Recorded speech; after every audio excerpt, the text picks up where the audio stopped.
50 लाख का पैकेज लगा है।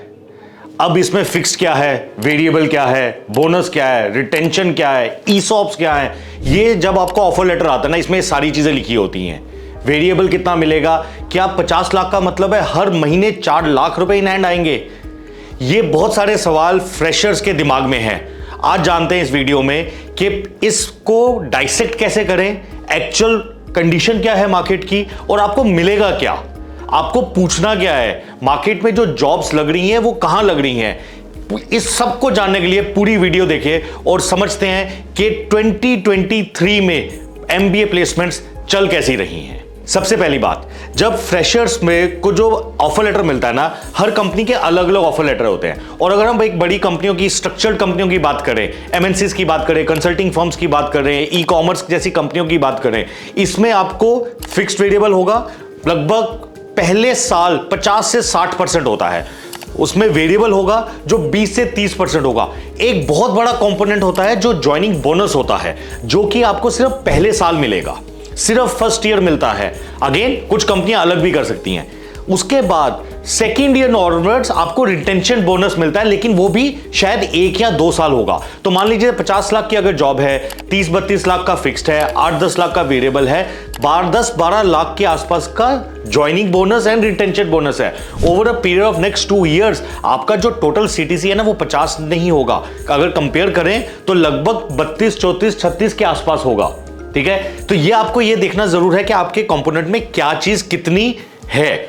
सेकंड चीज, आप जब भी क्वेश्चन पूछे तो पूछिए ये कि इसमें टैक्स बेनिफिट्स क्या हैं। ये बहुत इंपॉर्टेंट होते हैं, क्योंकि टैक्स बेनिफिट्स आपको क्या, जैसे कि कार हायर मिल रहा है, क्या इंश्योरेंस मिल रही है।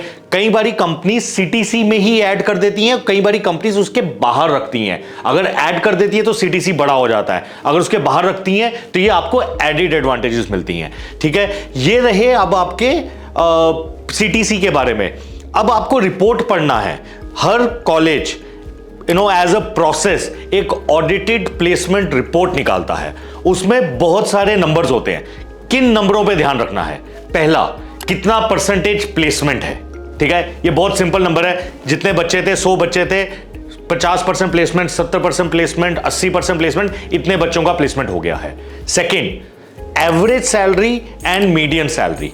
एवरेज सैलरी बहुत सारे कंपनीज और कॉलेजेस एवरेज सैलरी बताती हैं।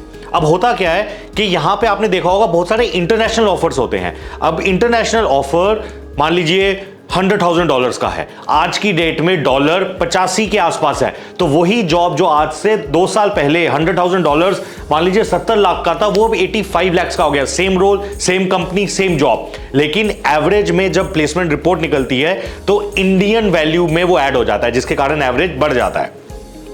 तो दूसरा जो सही फिगर है या पैरामीटर है वो मीडियन होता है, कि कितने लोग लार्जली इस बेस में बैठे हैं, which is also okay. मतलब either you should aim for 80 lakh rupees, $100,000, or you should aim and be secured with your job कि यार ठीक है, मेरे को 6 लाख 7 लाख मीडियन एवरेज एक सैलरी मिल रही है, मुझे वो मिलनी चाहिए।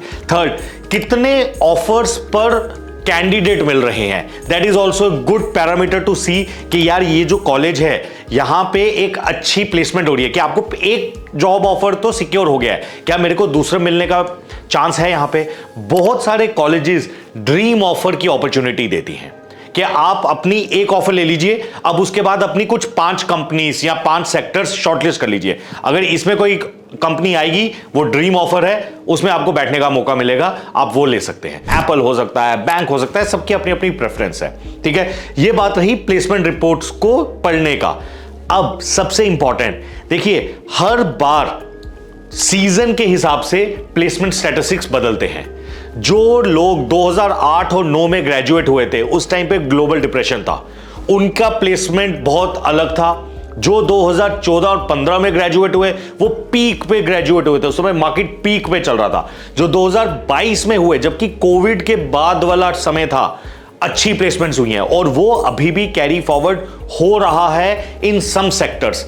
लार्जली आप पढ़ ही रहे होंगे, ग्लोबल सिनेरियो इस समय एक डिप्रेशन के तौर से गुजर रहा है, जिसका मतलब यह है कि मेरी सजेशन, जितने भी मेरे दोस्त लोग हैं यार, अभी ना नौकरी पकड़ते हैं।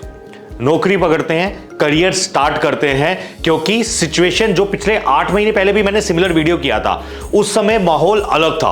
उस समय हम लोग एज अ कंट्री, एज दुनिया, एज इकोनॉमी ग्रोथ पे थे, क्योंकि रशिया यूक्रेन की वॉर नहीं हुई थी, ठीक है। आपके जो इन्फ्लेशन रेट थे या इंटरेस्ट रेट थे यूएस में, वो बहुत कम थे, अब बढ़ चुके हैं। तो इकोनॉमी एक अलग लेवल से जा रही है।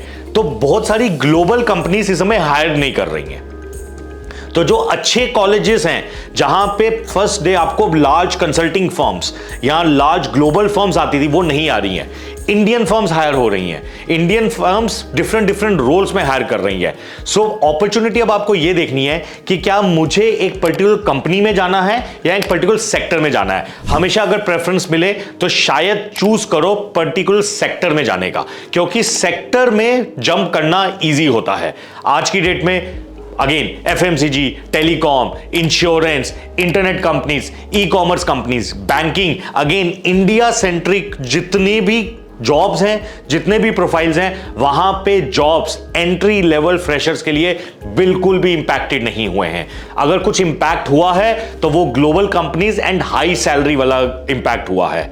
सो ये कुछ चीजें हैं जो हमें ध्यान में रखना है for all those people who are graduating in 2023 and looking forward to join best of the organizations. All the best guys.